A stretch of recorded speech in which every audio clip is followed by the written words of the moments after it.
My name is Madaline Schepman, and I am a sophomore in Early Childhood Education and Exceptional Needs.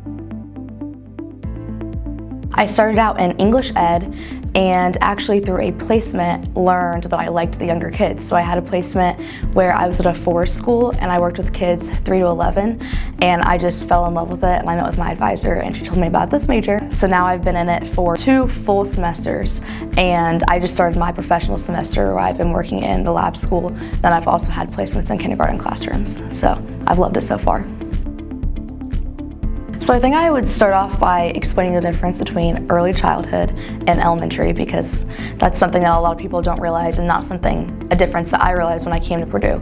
So elementary at Purdue is going to prepare you to teach grades kindergarten through 6th, and early childhood is going to prepare you to teach birth through 3rd grade. And then you also have the option to be able to teach special needs in those areas.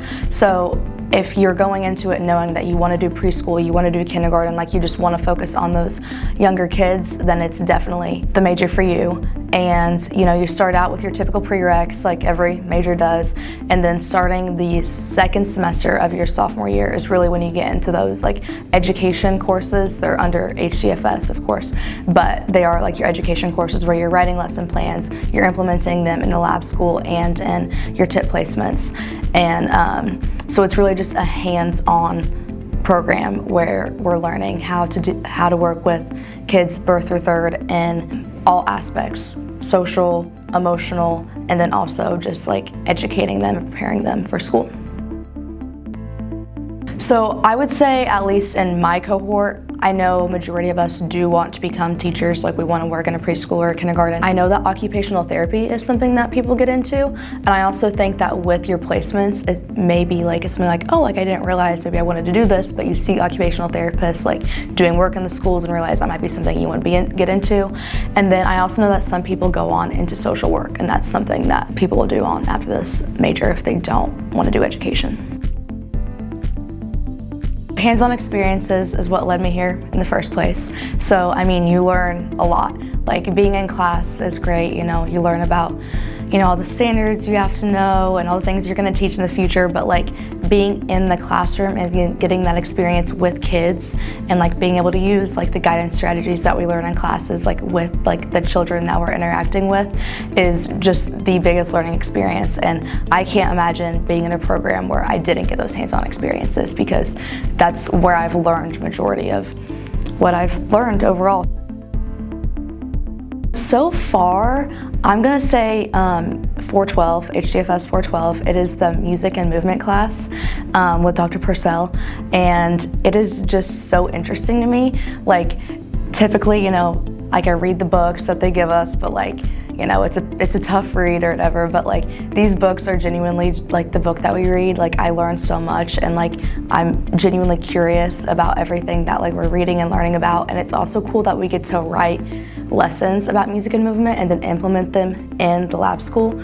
So I not only get to learn about music and movement and how it benefits kids and how we should be using it in our classrooms in the future, but I also get to begin practicing it in my lab school placement.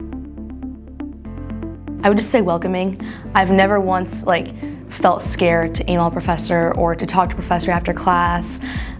Same with my peers.